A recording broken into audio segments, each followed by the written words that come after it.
हे मेघनाथ, आज मैं तुझे वो बात बताने जा रहा हूँ जिसे समझना हर राजकुल में जन्मे पुरुष के लिए आवश्यक है। विवाह केवल प्रेम का विषय नहीं है, ये दो परिवारों की प्रतिष्ठा और दो वंशों के भविष्य का समझौता होता है। जब कोई पुरुष विवाह करता है तो वो अपने जीवन में एक संगिनी लाता है जो हर क्षण उसके साथ खड़ी रहे, उसे समझे, उसे संभाले और उसके कुल का सम्मान बढ़ाए। इसलिए ये निर्णय अत्यंत विवेक से करना चाहिए। मनुष्य जन्म से चाहे कितना भी महान क्यों ना हो, यदि वो ऐसे घर में विवाह करे जहाँ दरिद्र ने विचारों को सीमित कर दिया है, वहाँ अभाव और चिंता उसके साथ उसके घर में भी प्रवेश कर जाते हैं। गरीब का अर्थ केवल धन का अभाव नहीं है, बल्कि वो मानसिक स्थिति भी है जहां हर छोटी बात में संघर्ष हो, हर इच्छा पूरी होने से पहले बोझ की तरह दबने लगे। जब पत्नी ऐसे वातावरण में पली हो जहां हर दिन चिंता हो कि भोजन कहाँ से आएगा, वस्त्र कैसे मिलेंगे, तो उसका मन बचपन से ही अभाव की व्याकुलता से भरा होता है।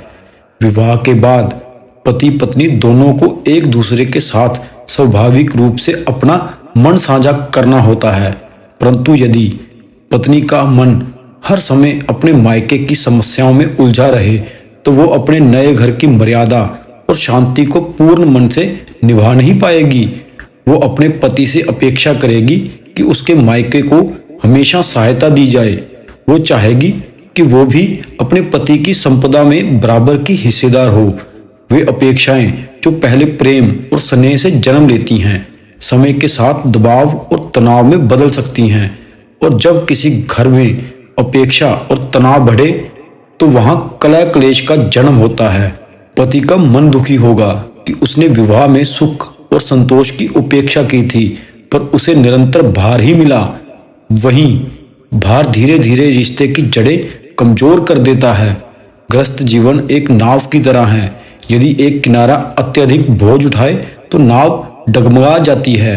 पति और पत्नी तभी साथ में सुख को प्राप्त कर सकते हैं जब दोनों परिवार समान संतुलन में हों। सम्मान का आधार समानता में है। यदि पत्नी कम संपन्न घर से आती है तो समाज अक्सर ताना देता है, और ये ताने केवल पत्नी तक सीमित नहीं रहते, वे पति के गौरव को भी चोट पहुंचाते हैं। एक राजकुमार के लिए ये चोट और भी बड़ी होती है। प्रतिष्ठा पर लगी ऐसी चोट समय के साथ मन में चुभन बनकर रह जाती है, और जब मन में चुभन रहे तो प्रेम और शांति दोनों कमजोर हो जाते हैं। सुन मेघनाथ, विवाह में केवल हृदय नहीं, विवेक भी आवश्यक है। जहां पत्नी का मन संपूर्णता से अपने नए घर में रम जाए, वहीं विवाह सफल होता है। परंतु यदि वो अपने अतीत की कठिनाइयों को अपने वर्तमान में बार बार खींच लाए तो घर में कभी सुकून नहीं रहता। जीवन भर की गृहस्थी को निभाने के लिए दोनों पक्षों में समृद्धि, संस्कार और सोच का मेल होना आवश्यक है। यही मेल एक दूसरे के प्रति सम्मान को जन्म देता है, और सम्मान ही प्रेम का सबसे मजबूत आधार है। धन केवल सुविधा नहीं देता, वो आत्मविश्वास भी देता है। जब परिवारों में आर्थिक समानता होती है तो दोनों पक्ष खुलकर एक दूसरे को समझाते हैं। जब कोई कमी या भय ना हो तो स्नेह खिलता है, लेकिन जब अभाव का डर खड़ा हो तो स्नेह भी कांपने लगता है। इसलिए विवाह ऐसा हो जहां किसी को ये महसूस ना हो कि एक पक्ष केवल दूसरे के सहारे ही जी रहा है।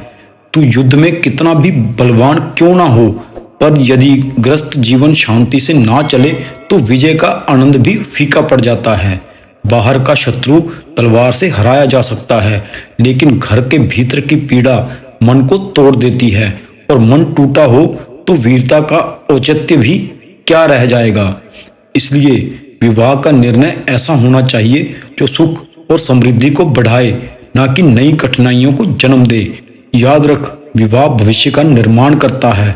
यदि भविष्य ही संघर्षों से भरा हो जाए तो राज्य और परिवार दोनों संकट में आ जाते हैं। इसलिए हे मेघनाथ, अपनी संगिनी का चयन विवेक के साथ करना। ऐसे कुल से पत्नी लाना जहां ना केवल धन हो बल्कि उच्च विचार और संस्कार भी हो, जहां तू उसे सम्मान दे और वो तेरे सम्मान को बढ़ा सके। तभी तेरा वंश, राज्य और तेरा जीवन तीनों सुखमय रहेंगे। यही अनुभव, यही चेतावनी और यही मार्गदर्शन आज तेरा पिता तुझे दे रहा है। इसे हृदय में अंकित कर ले, क्योंकि आज का विवेक ही कल की शांति होता है।